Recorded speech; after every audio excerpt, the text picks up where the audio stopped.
Hi friends, இன்றைக்கி அவியல் தண்ணி குழம்பு எப்படி செய்கிறதுன்னு தான் இந்த வீடியோவில் நம்ம பார்க்க போகிறோம். வாங்க என்னென்ன பொருட்கள் வேணும்னு பார்ப்போம். அரிசி கழுவுன தண்ணி, சிறிதளவு புளி, குழம்பு மிளகாய் தூள் எடுத்துக்கிறேங்க, உப்பு, வாழைக்காய் இந்த மாதிரி நறுக்கி வச்சுக்கிறேங்க, மிளகாயை நல்லா சுட்டு நெருப்பில் கட்டி சுட்டு வச்சுக்கிறணும், தக்காளி 2, நம்ம எந்த கருவாடு செய்ய எடுத்துருக்கோமோ அந்த கருவாடு, சின்ன வெங்காயம் முழுசு முழுசாக வச்சுக்கிறேங்க, பூண்டு ஒரு 4-5 பூண்டு, கருவேப்பிலை, அப்புறம் வெண்டிக்காய், மாங்காய், கத்தரிக்காய், கொத்தவரங்காய், இதுதான் இதுக்கு தேவையான காய்கறிகள். கடாயில் நல்லெண்ணெய் நம்ம 2 டேபிள் ஸ்பூன் ஆட் பண்ணி நம்ம சின்ன வெங்காயத்தை நறுக்காமல் முழுசாகவே போட்டு இதில் நல்லா கருவேப்பிலையும் போட்டு வதக்கணும். வதக்கிக்கிட்டு இருக்கும்போது பூண்டையும் முழுசாகவே அதில் போட்டு ஒரு 2 நிமிஷம் வதக்கிட்டு நம்ம நறுக்கி வச்சுருக்க கொத்தவரங்காய் ஃபஸ்ட்டு போடணும். ஏன்னா கொத்தவரங்காய் கொஞ்சம் டைம் எடுத்துக்கிறனால கொத்தவரங்காய் நம்ம ஃபஸ்ட்டு இதில் ஆட் பண்ணிக்கிறணும்.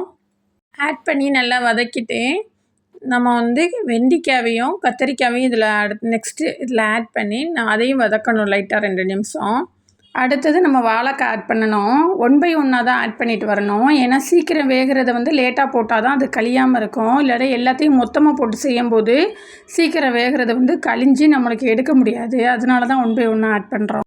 எல்லாத்தையுமே ஒரு 5 மினிட்ஸ் நல்லா அதுவே எண்ணெயிலேயே வதங்கட்டோன்னு நம்ம ஸ்லோ ஃப்ளேமில் வச்சுட்டு புளிக்கரைசல் ரெடி பண்ணலாம். அரிசி கழுவுன தண்ணியில் புளியை போட்டு நல்லா கரைச்சி எடுத்துக்கிறணும். கொஞ்சம் கூட அந்த விதை இல்லாமல் அந்த மாதிரி நம்ம வடிகட்டி எடுத்துகிட்டு அதுக்கப்புறம் தக்காளியை இதோட ஆட் பண்ணி நல்லா பழுத்த தக்காளியை எடுத்தோம்னா நம்ம பிணைஞ்சி விடும்போது ஈஸியாக கரைஞ்சிரும். அப்புறம் உப்பும் சேர்த்து இதோட நல்லா மிக்ஸ் பண்ணணும். அதுக்கப்புறம் நம்ம மிளகா நல்லா வாசனை வர்ற வரைக்கும் நம்ம அடுப்பில் சுட்டு வச்சுக்கிறணும். அதுதான் இந்த குழம்புக்கு நல்லா டேஸ்ட்டு. மற்றபடி நம்ம எந்த மிளகாத்தூளுமே யூஸ் பண்ணலை, ஒன்லி வரமிளகா மட்டும்தான். உங்கள் காரத்துக்கு தகுந்த மாதிரி நீங்கள் எவ்வளோ வேண்டாலும் நீங்கள் வரமிளகாய் யூஸ் பண்ணிக்கலாம்.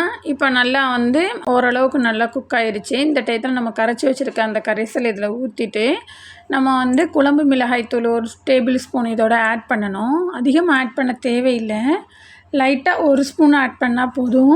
லைட்டாக அந்த மசாலாவை கழுவி ஊற்றுறதுக்கு மட்டும் 1/4 டம்ளர் தண்ணி ஆட் பண்ணிக்கிறணும். அதுக்கப்புறம் லாஸ்ட்டாக மாங்காய், மல்லி இலை, கழுவி வச்சுருக்க கருவாடு இது எல்லாத்தையும் போட்டு ஒரு 15 நிமிஷம் நல்லா கொதிக்க விடணும். 15 நிமிஷம் ஆயிடுச்சு, நல்ல ஒரு ஃப்ளேவர் வருது. இந்த டயத்தில் நம்ம எல்லா காயும் வெந்துருச்சான்னு பார்த்துட்டு நம்ம அடுப்பை ஆஃப் பண்ணிடலாம். சுவையான டேஸ்டியான அவியல் தண்ணி குழம்பு ரெடி ஆயிடுச்சு. தேங்க்யூ ஃபார் வாட்சிங்.